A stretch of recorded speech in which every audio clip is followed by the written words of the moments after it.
Amidst the vast web of the suspenseful thriller, Michael Clayton uncharacteristically goes against the grain of the genre, with character development, yet leaves enough out for the imagination.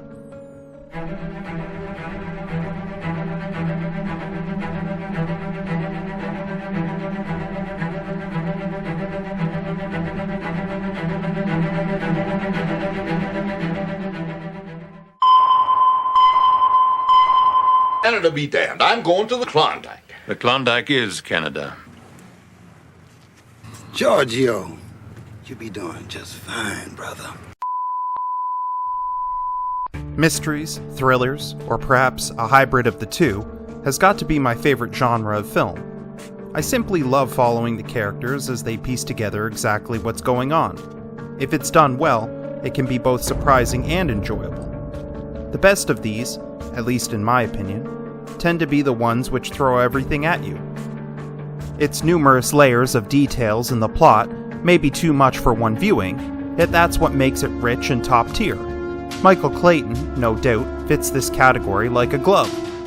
Michael Clayton is the story of a New York City law firm who's representing an agricultural pesticide manufacturer in a class action lawsuit.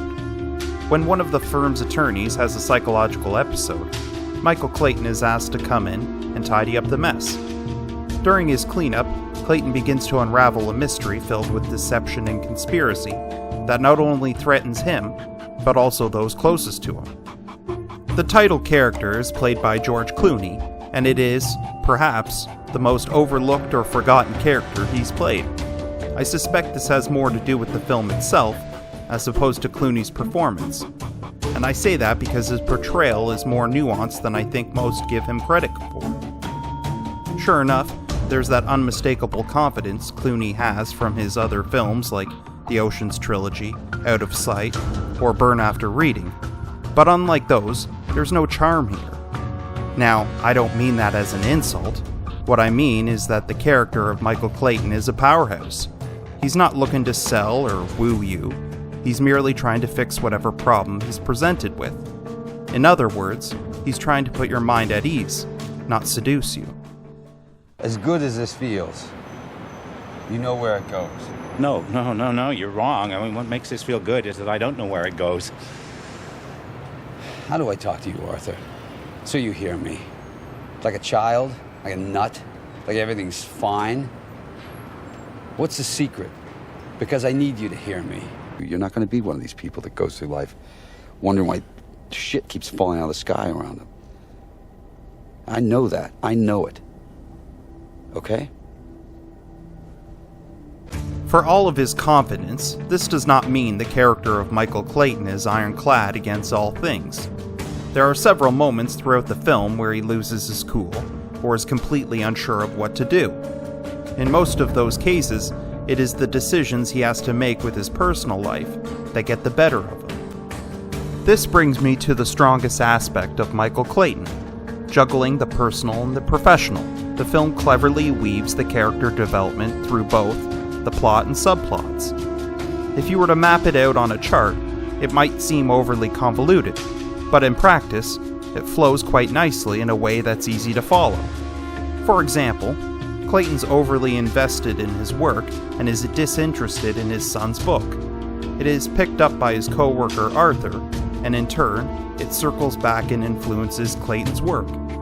This is not the only example of cross-hatching plot and character, but for those who haven't seen this film, I leave some things as a surprise. And in terms of character, one of the intriguing surprises of Michael Clayton is how closed off he is, and how little we, and some of the characters, know about him. So what are you? What are you? You're not a lawyer? Not the kind you need. So he's a partner? No. He's listed as special counsel. Says he specializes in wills and trusts. He goes from criminal prosecution to wills and trusts. He's been there 17 years. He's not a partner. This is the guy they sent? Who is this guy? You got all these cops thinking you're a lawyer. Then you got all these lawyers thinking you're some kind of cop. You got everybody fooled, don't you? Everybody but you. You know exactly what you want.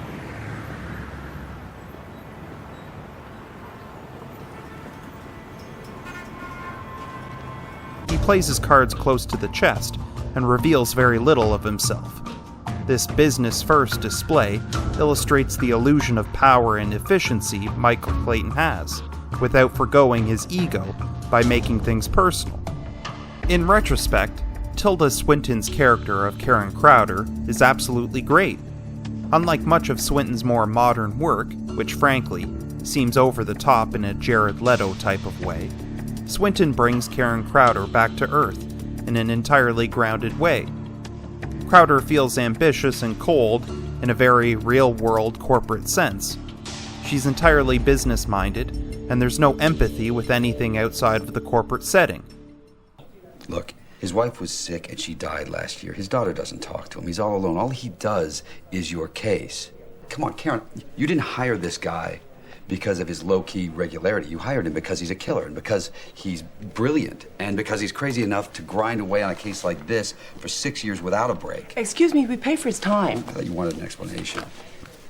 In the beginning, it's understandable to see where she is coming from, where she intends to go, and how she intends to get there. But as events unfold and things start to get dicey, Crowder starts to lose what empathy she has left, and our antagonist becomes ever more apparent. This gradual decline is well paced and performed, which is a no-brainer why she won an Oscar for it.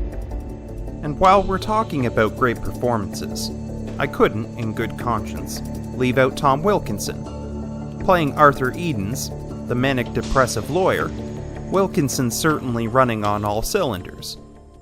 You are the senior litigating partner of one of the largest, most respected law firms in the world. You are a legend. I'm an accomplice! You are a manic depressive.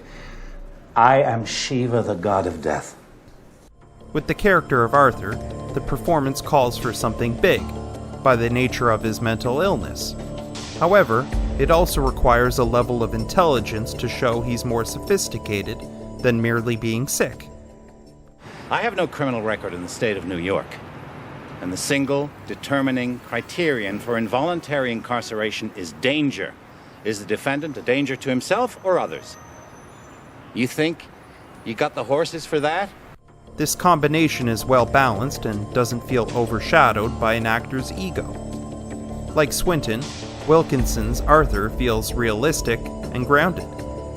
And lastly, let's talk about Tony Gilroy, the writer-director of Michael Clayton, or at least his work here. Although from a directorial point of view, Michael Clayton's subject matter doesn't inspire bold choices with things like costume design or production design, but what limited choices it has outside expectation is great. Nearly all of the standout examples can be found in the cinematography. Some long, one-shot takes are highly effective, not just for their quality, but also for their sparse and unexpected use. One, in particular, I cannot show for its spoilers, but if you've seen Michael Clayton, you know, and it's disturbingly effective. As Gilroy's directorial debut, Michael Clayton is an overwhelmingly powerful way to show he's got the chops. The very opening of the film starts with a manic monologue by Arthur, accompanied with simplistic office visuals. And yet, Gilroy has the cojones to start his film this way. But to his credit, it's completely captivating in its entirety. It's clear that surefire confidence is not something exclusive to the character of Michael Clayton. Overall, Michael Clayton is a well-rounded, well-crafted movie, and for some of its dry topics and discussions, it still has enough suspenseful moments to be considered an engaging thriller. So, for a film titled after a fixer, Michael Clayton needs very little fixing at all.